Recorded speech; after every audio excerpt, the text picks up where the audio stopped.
Hello everybody, we're back here at the little single lot, I guess 0.10 of an acre.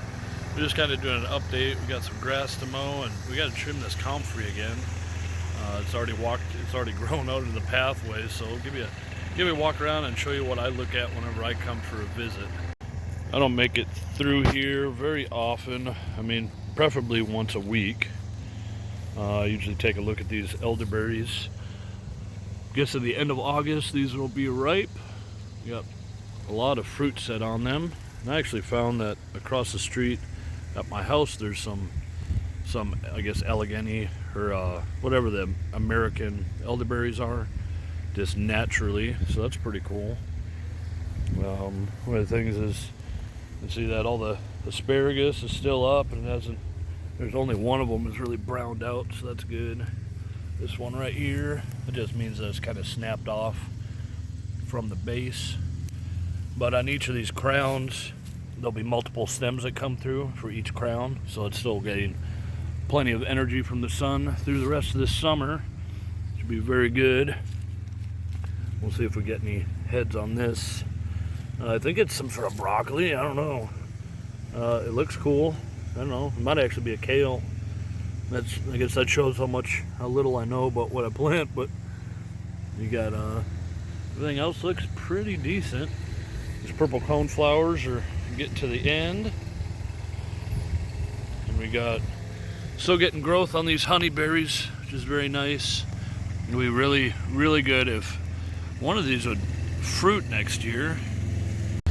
I'm just really eager to start producing some food on my property. Sorry about that, I got distracted by cutting the grass, but I've been eager for a lot of these plants to produce food because I bought them when they were very young. A lot of these trees were shipped, which means they were like heavily pruned and only 2 years old when I got them. So this is the second year this has been in the ground, so maybe it's a 3-year-old hybrid tree, pear tree. But I won't expect fruit from that until probably not next year, maybe the year after.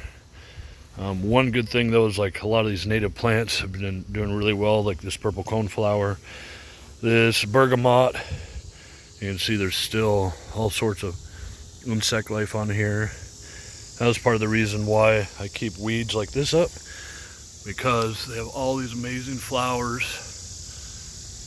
and it's free. I didn't have to buy this plant, it just came up on its own. So just let nature take its course. And you can kind of tell that this section doesn't even really need the support of comfrey since it's been sheet mulched, and this is its second year being sheet mulched. So the soil is already rebuilt and it's healthy little ecosystem here. You can tell by just how large all the other flowers have come, especially this pink milkweed here. As we have a couple, pretty sure that's what that is. Pink milkweed, or well, I guess it's just standard milkweed. I get them confused. Seems like there's so many different types. Now we got a bad guy, maybe a good guy in the flowers there. And like I said, for food, we have been getting some currants off our little bushes here.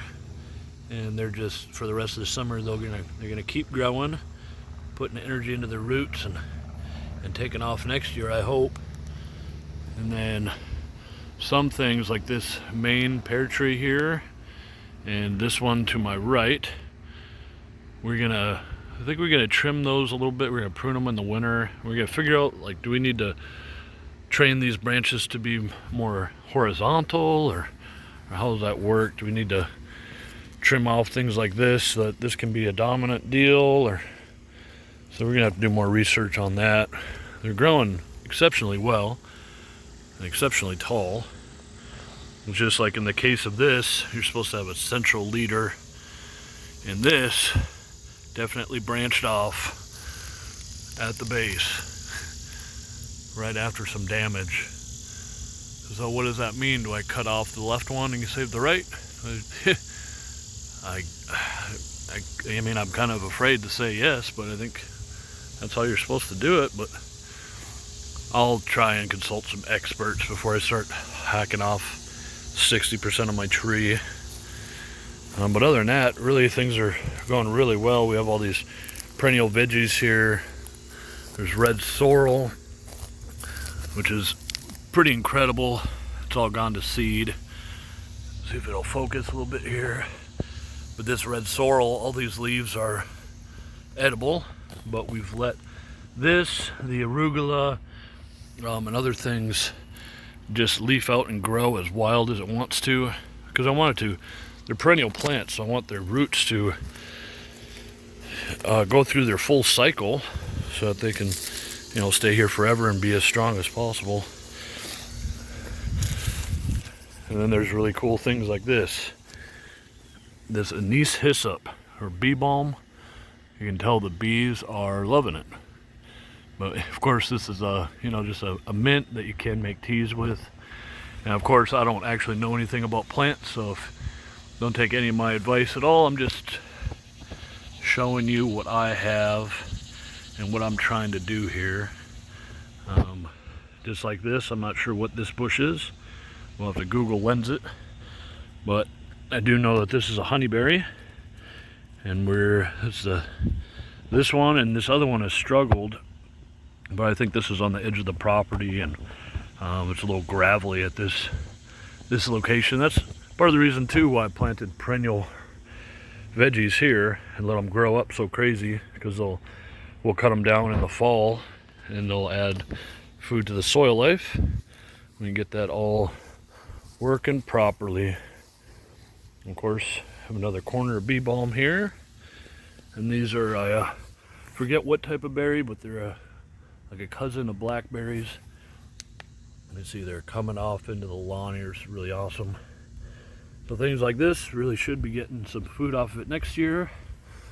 This currant right here, you can see there's actually still a currant on there, a couple of currants.